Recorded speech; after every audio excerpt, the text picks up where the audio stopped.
What's up, you guys? Josh here with the GoKaioken channel. And I know that I said that we're probably at part 5, part 6, and we'd be done with this build. I know it doesn't look like it, but trust me when I say it is almost finished. I do have parts all over the place. Right now I'm waiting on a couple of these drive cups for the front and rear differentials. Those should be here tomorrow, but basically I wanted to put my face in front of the camera. I know I've done that, on past videos, but a lot of these videos here recently, you guys have just heard my voice and you've seen what I'm working on. But part of what makes YouTube and interacting with the community so enjoyable is the personal relationships that end up being built through this hobby, because we all love, working on RC cars or driving the cars and working with each other to help figure out a problem, or just seeing what some people are doing with a build. And that's a personal thing, and I want you guys to see more of me, whether you want to or not. I'm gonna try to put my face in front of the camera a little bit more so you guys can see my hobby and more of me. So anyways, here's part 5 of this build, and I promise we're almost finished and you guys will see it run for the first time. Hopefully you enjoy. All right, so next up in this build is one locked differential for the front of the Limitless and one locked differential for the rear. So normally these would not be good if you're planning on driving your car on a racetrack. It locks the left and right wheels together. So whenever you're going around a turn, the inside wheel spins slower, the outside wheel spins faster because it's got more to travel in the same amount of time. So with the wheels locked though, and not even really for drag race, but for straight line speed and ensuring that you don't lose traction and things like that, a locked differential is actually really helpful. If you hit a bump in the road and you've got all the power going through the system, an open differential, when you hit that bump, that one wheel is going to spin up way faster, because electricity, just like power in a car, it's going to find the path of least resistance. So that wheel up in the air, all the power is going to go to that wheel versus both. So this will ensure that all the power is going to all 4 wheels, especially with that locked center differential, all the time. I'm not going to put these in yet. I'm actually going to put them in once I get a ceramic bearing set that I've ordered. All right, you guys, so I did go ahead and go with the Limitless rear body post mount. So that is the look and the setup.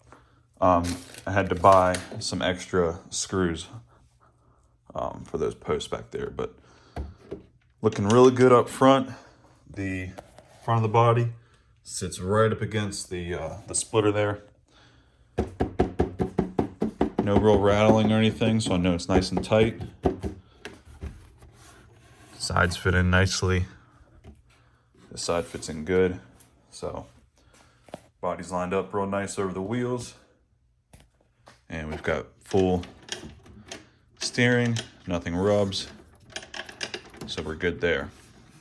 I showed you the lock differentials.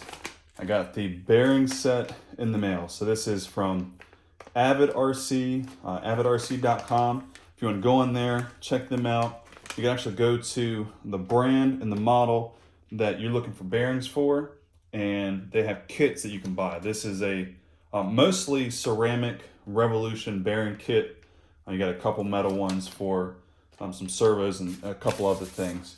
But I've got all of that information written down in my notebook, which one goes where, and I'm not going to bore you with replacing all of the bearings. I will show a little bit of in-depth about putting in the locked differentials and showing how to put that on. As far as all of the bearings in the vehicle, I'm not going to do that. But this kit was, as of today's date, I guess, $102 for the whole thing. So really nice kit, and this should help reduce the rotational friction of the stock bearings and help it go just a little bit faster. All right, so real quick, do not forget to order the correct drive cups. So if you are following along and you are ordering what I'm ordering, these do not come with the right drive cups, and the stock ones will not work with these. So unfortunately, I've had to go ahead and place that order, and I'm not going to be able to finish the differentials until those show up. So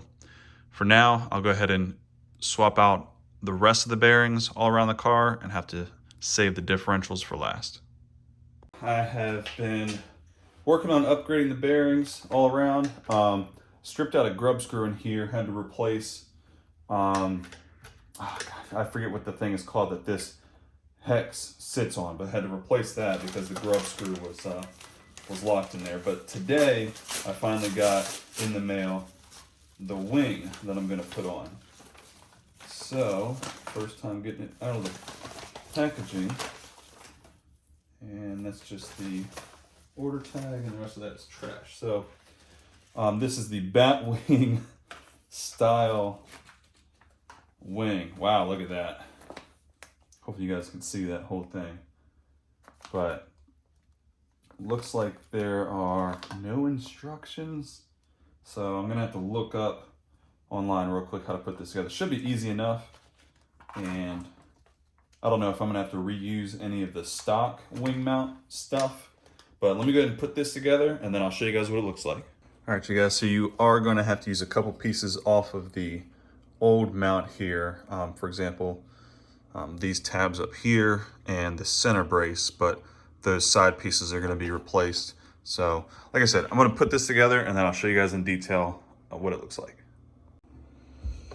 All right, and with anything custom made, unfortunately, you're gonna run into some quality control issues. So, you know, I'm not gonna hide anything from you guys. Just wanted to show this little mount, and yes, it's on the right location. Whenever you line up the holes, you've got a little bit of overlap. It's a little hard to see. Once I get it mounted up, you'll see. I thought it was, you know, maybe one would fit better on this side versus this side, but they're both the same. Over here, you can see that mount is really nice and flush to here. Let me mount this up real quick and I'll show you guys. There's gonna be a little bit of overlap, which means there's gonna be a gap whenever I put the wing on. So unfortunate, but you know, it's the cost of, you know, getting stuff made that's limited quantity or custom ordered. All right, yeah, unfortunately that is just a rather large gap.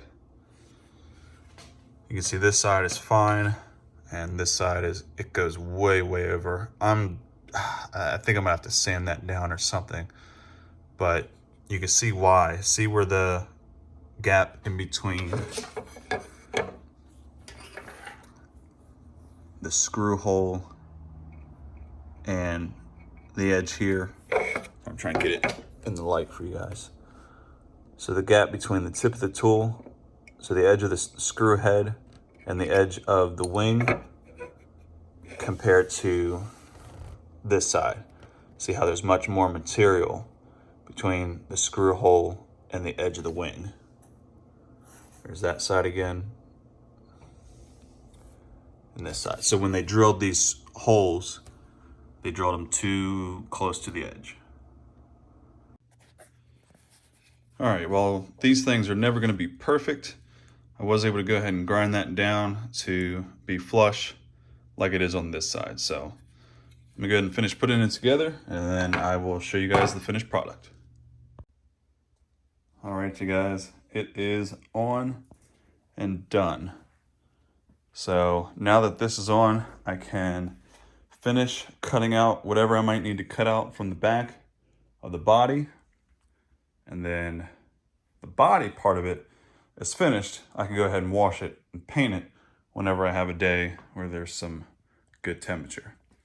But in order to show you guys exactly where each screw goes, you've got these two flat ones up top. Let's go ahead and get this to focus. There we go. 4 goes to the top like that. Come up underneath here. 2 go through the side on this side, and that's the orientation of that corner mount. And over here, 2 go through there. that is all of the screws that come with it. What you're gonna reuse from your stock mount is 4 screws and the wing mount underneath here. So you guys can see underneath here. And that's the orientation of that. Sorry, it keeps missing focus here. There we go. 2 screws underneath on each side, so there's 4 there. And then you're gonna need this center brace. And come over the top. That one there, you've got 4 screws there, 2 on each side. Then, whenever you go to mount it up, it's gonna slide into that slot there. And don't lose these nylon nuts inside of those 2 mounts. Sorry, I know it's kind of hard to see you guys. Right in there, 1 on each side. Don't lose those because that's where one of the screws go into. But then you've got 3 screws on each side for that. And lastly, these flat ones go on the side. So make sure the wing sits down into the mount correctly. And that's what those are for. You could probably swap those out for smaller ones so that they don't overhang, but I actually like the idea that those are wide and flat, which is more surface area for that screw to grab the wing. But anyways, wing is on. That's really cool that it says Ross Schifrin Special Edition on the side, on each side. Pretty sweet. All right, you guys, I have been cutting, taping, using the X-Acto knife, sanding, excuse the trash, went bowling yesterday, Dremel, and ended up going with something like this. So let me set this up so I can show you guys. This is the rear I decided to go with. I was debating on whether or not to keep some of the rear, whether to cut it away, you know, how much, etc., etc. And this is where I landed. And the reason being is, one, I cut away a bunch of the rear because when this thing is going 100 and hopefully 140 or more, the rear of this would just act like a parachute. Over the antenna wire. All right, drop that down into place. Front down, rear down. Okay, so going those speeds, the rear was just really floppy back here and really would act like a parachute. So that's one reason I cut it away. Well, that's the main reason actually I cut it away. I didn't cut too much. I actually left a couple posts. Now I can pick the phone up, hang on. I left these here because it actually adds a little bit of rigidity back here. And a lot of where these curves would, you know, start to curve in just a little bit.